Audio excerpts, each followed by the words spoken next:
Hyderabad biggest property show is here. CREDAI Hyderabad. Rate ఆగదు, demand తగ్గదు.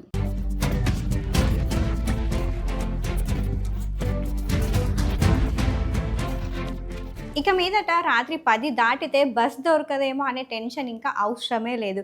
ఎందుకంటే టీజీఎస్ ఆర్టీసీ ఒక కొత్త పథకాన్ని తీసుకొస్తుంది.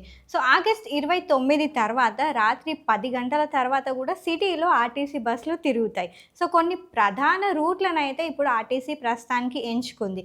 సో ఏ రూట్లో బస్సెస్ నడుస్తున్నాయో మనం ఒకసారి చూద్దాం.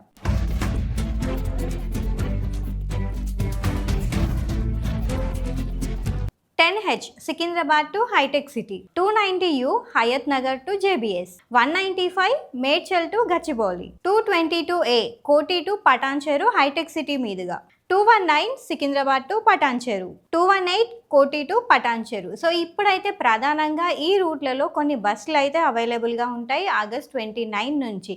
సో ఐటీ ఉద్యోగులు, నైట్ షిఫ్ట్ చేసేవాళ్ళు ఎక్కువ మంది నైట్ షిఫ్ట్ అయిపోయిన తర్వాత క్యాబ్ కోసం వెతుక్కోవడం ఇంకా అవన్నీ చాలా కష్టంగా మారుతున్నాయి అని చెప్పి ఇప్పుడైతే ఈ పథకాన్ని తీసుకొచ్చారు. సో డిమాండ్ని బట్టి ఎక్కువగా నైట్ ట్రావెలింగ్ చేసేవాళ్ళు ఇంకా ఎక్కువగా డిమాండ్ ఉంది అని అంటే అవసరాన్ని బట్టి ఇంకా బస్సెస్ కూడా పెంచే అవకాశం ఉందని టీజీఎస్ ఆర్టీసీ వెల్లడించింది.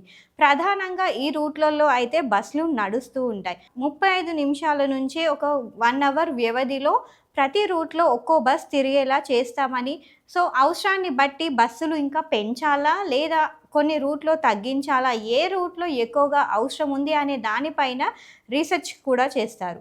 అయితే ఈ బస్సులు రాత్రి 10 గంటల నుంచి తెల్లవారుజామున 5 గంటల వరకు మనకి అందుబాటులో ఉంటాయి. ముఖ్యంగా ఐటీ ఉద్యోగులు, హాస్పిటాలిటీ, విద్యార్థులు, నైట్ షిఫ్ట్లు చేసే వాళ్లకు ఎక్కువగా ఈ సర్వీస్ ఉపయోగపడుతుంది.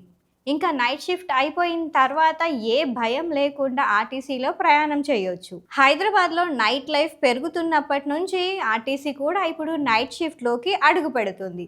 మీకు ఈ సదుపాయాలని ఉపయోగించుకొని ఎలా అనిపించిందో కామెంట్ చేయండి.